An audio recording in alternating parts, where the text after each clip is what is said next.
This is how favor looks under pressure. It wears working clothes, keeps its head down, and shines so brightly that even captors call it excellence. Sold as a teenager to an Egyptian official named Potiphar, Joseph steps into a foreign house carrying nothing but scars and a promise. The language is strange, the customs are new, the memories of home are raw, yet he chooses something powerful. He chooses to steward what is in his hands instead of mourning what is out of his reach. He learns the rhythms of the household, the sound of water jars at dawn, the market lists by noon, the ledgers at dusk. He notices what others ignore, where the oil spills, where the grain disappears, where the servants sigh. He fixes the small things first, and the big things start listening.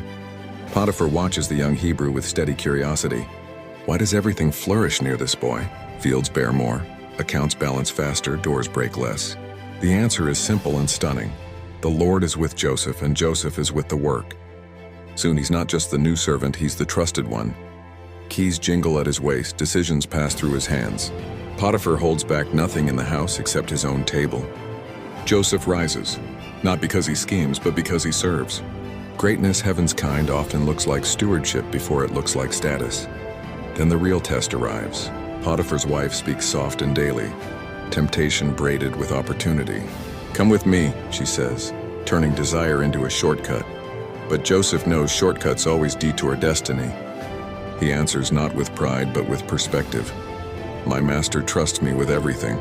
How could I betray him and sin against God?" Integrity is the courage to remember who you are when no one else seems to be looking. The invitations don't stop. Pressure becomes a drumbeat. One day the house is empty, a perfect stage for compromise. She grabs his cloak, he chooses his calling. Cloak in her hand, character in his, he runs because some victories are sprints. You don't debate with the fire you mean to escape.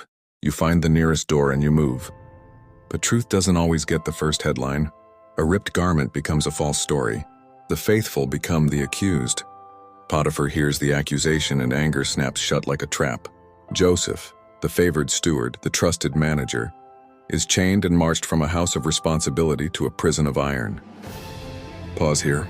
This is where many people resign. I did the right thing and still ended up here? What's the point? Yet heaven keeps no wasted seasons. If God's presence promoted Joseph in a mansion, that same presence will preserve him in a cell. The prison warden is a practical man. He believes in results, not rumors. He sees Joseph's posture, respectful, unbitter, efficient. The young prisoner sorts tasks, settles disputes, tallies supplies, cleans what others ignore.